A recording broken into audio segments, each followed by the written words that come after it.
আসসালামু আলাইকুম রহমতুল্লাহ।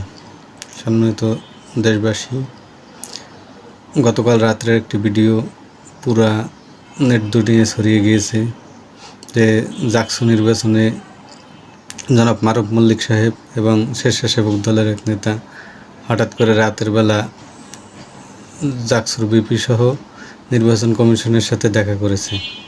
আমার প্রশ্ন হলো, গভীর রাত 11টার পরে ওনার ওখানে যাওয়ার কী দরকার ছিল এবং রাতের বেলা ব্যালট বাক্স নেওয়ার কী দরকার ছিল?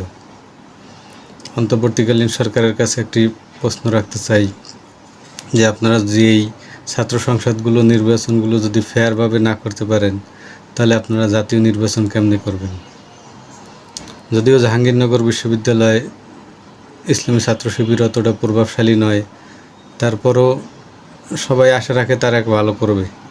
সুতরাং সকলের কাছে আবেদন হলো একটি সুস্থ নির্বাচন উপহার দিন, যাতে পরবর্তীতে জাতীয় নির্বাচনে এর একটা আপনারা করতে পারবেন, এটা যাতে বোঝা যায়। কারণ যেহেতু এগুলো ছোট ছোট নির্বাচন, ফেয়ার হয় সবচেয়ে ভালো। এখানে কোনো প্রকার প্রশ্নবিদ্ধ নির্বাচন করা আসলে আপনাদের জন্য শুভকর নয়।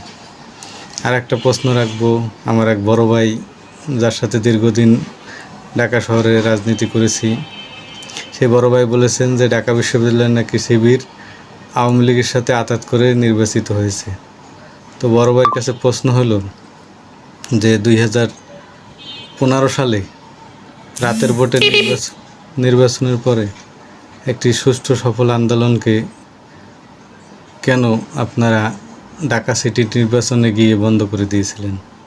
তখন তো বিজয়ের দ্বার প্রান্তে ছিল আন্দোলন, কিন্তু কেন ঢাকা সিটি নির্বাচনে যাওয়ার প্রয়োজনীয়তা অনুভব করলেন? এবং প্রয়োজনীয়তা অনুভব করার পরও বড় ভাই আমার এতটাই শক্তিশালী ছিল যে ঢাকা সিটির কোনো একটি সেন্টারে একটা এজেন্ট দেওয়ার মতো সক্ষমতা বড় ভাই ছিল না। এবং যেহেতু বড় ভাই মানুষ, দীর্ঘদিন তার সাথে মিছিল মিটিং করেছি, তার কাছে আমি দাবি রাখতেই পারি।